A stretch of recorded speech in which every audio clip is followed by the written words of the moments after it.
Assalamualaikum warahmatullahi wabarakatuh. Apa kabar anak-anak? Baik, insya Allah semua dalam keadaan baik dan sehat walafiat. Jumpa kembali dengan Ibu Nupus pada pembelajaran pendidikan agama Islam dan budi pekerti. Masih pada bab meyakini kitab-kitab Allah dan mencintai Al-Quran. Kali ini kita akan mempelajari tentang kitab Allah sebagai petunjuk bagi manusia, Al-Quran sebagai kitab suci umat Islam, kemudian perbedaan kitab dan suhuf, dan yang terakhir adalah hikmah beriman kepada kitab-kitab Allah Subhanahu wa Ta'ala. Pertama, kitab Allah sebagai petunjuk bagi manusia. Adapun kitab-kitab yang diturunkan oleh Allah Subhanahu wa Ta'ala kepada manusia melalui para utusannya dimaksudkan agar menjadi petunjuk bagi kehidupan manusia di muka bumi. Allah Subhanahu wa Ta'ala menciptakan manusia dengan penciptaan yang sempurna dengan memberi akal, hati nurani, dan juga nafsu. Hal ini agar manusia bisa menjadi khalifah di muka bumi sebagaimana tujuan penciptaannya. Berkaitan dengan hal ini, manusia diberi petunjuk dan pedoman bagaimana harus menjalani kehidupannya di dunia, yang berisi hal-hal baik yang harus dilakukan dan meninggalkan hal-hal buruk atau tercela. Pedoman dan aturan ini tidak dimaksudkan untuk mengekang manusia, namun sebaliknya agar kebahagiaan manusia di dunia ini menjadi sempurna. Kesempurnaan kebahagiaan yang dimaksud adalah manusia dapat merasakan kebahagiaan hidup di dunia dan bahagia di akhirat. Yang kedua, Al-Quran sebagai kitab suci umat Islam. Al-Quran merupakan kitab suci dari Allah yang terjamin kemurniannya. Maksudnya, sejak awal diturunkan sampai sekarang, bacaan Al-Quran dan isinya tidak mengalami perubahan, baik penambahan maupun pengurangan. Allah Subhanahu wa Ta'ala telah menjamin kemurnian Al-Quran ini sebagaimana tertuang di dalam firman-Nya, Quran Surah Al-Hijr ayat ke-9. A'udzu billahi minasyaitonir rajim. Bismillahirrahmanirrahim. Inna nahnu nazzalna dzikra wa inna lahu lahafizun. Shadaqallahul azim. Yang artinya, sesungguhnya kamilah yang menurunkan Al-Quran dan pasti kami pula yang memeliharanya. Maha benar Allah dengan segala firman-Nya. Al-Quran tidak hanya terjaga secara tertulis dalam mushaf seperti yang kita lihat sehari-hari. Al-Quran juga terjaga dalam hati dan pikiran para penghafal Al-Quran yang jumlahnya jutaan. Dalam sejarah tercatat bahwa Al-Quran tidak diturunkan sekaligus kepada Rasulullah SAW, namun secara berangsur-angsur dalam kurun waktu 22 tahun, 2 bulan, 22 hari.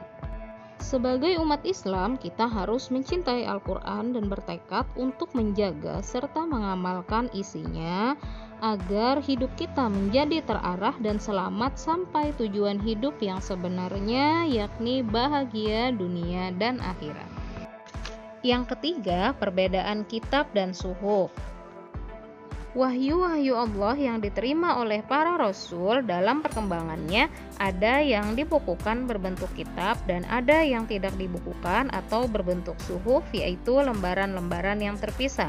Namun keduanya sama-sama berisi firman Allah yang diberikan kepada nabi dan rasul. Keterangan yang menyatakan bahwa suhuf itu benar adanya adalah firman Allah Subhanahu wa Ta'ala. A'udzu billahi minasyaitonir rajim.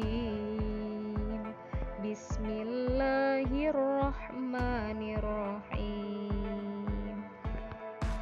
Inna hadza lafi suhufil ula, suhufi Ibrahim wa Musa. Shadaqallahul azim.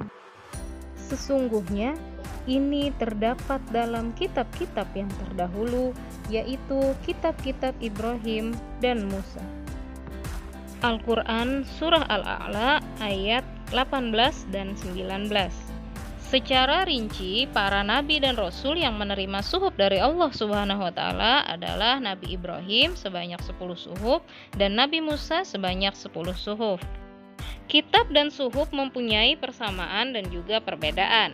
Persamaannya adalah keduanya sama-sama firman Allah Subhanahu wa taala yang diturunkan kepada rasulnya. Adapun perbedaannya antara kitab dan suhuf, yang pertama, isi kitab lebih lengkap daripada isi suhuf. Yang kedua, bentuk dari kitab sudah dibukukan sedangkan suhuf masih berbentuk lembaran-lembaran yang terpisah. Yang ketiga, kitab biasanya berlaku lebih lama dibandingkan dengan suhuf. Kemudian mengenai hikmah beriman kepada kitab-kitab Allah Subhanahu wa taala. 1.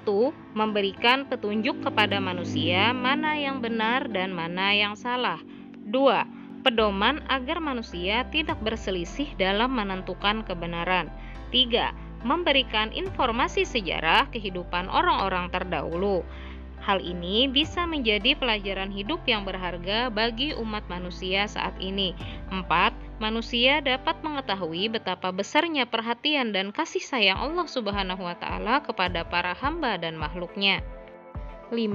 Manusia yang beriman akan dapat mengetahui dan membedakan mana yang baik dan mana yang buruk, karena di dalam kitab dijelaskan tentang perilaku yang baik dan buruk. 6.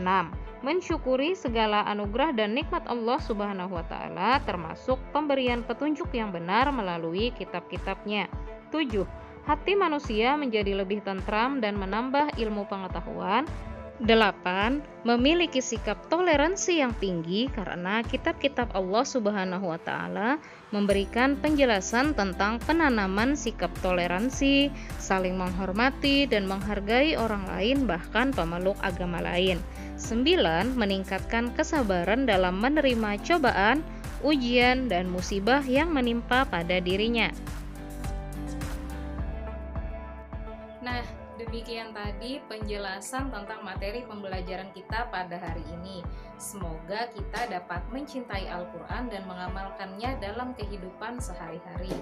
Terima kasih atas perhatiannya, semoga bermanfaat. Wassalamualaikum warahmatullahi wabarakatuh.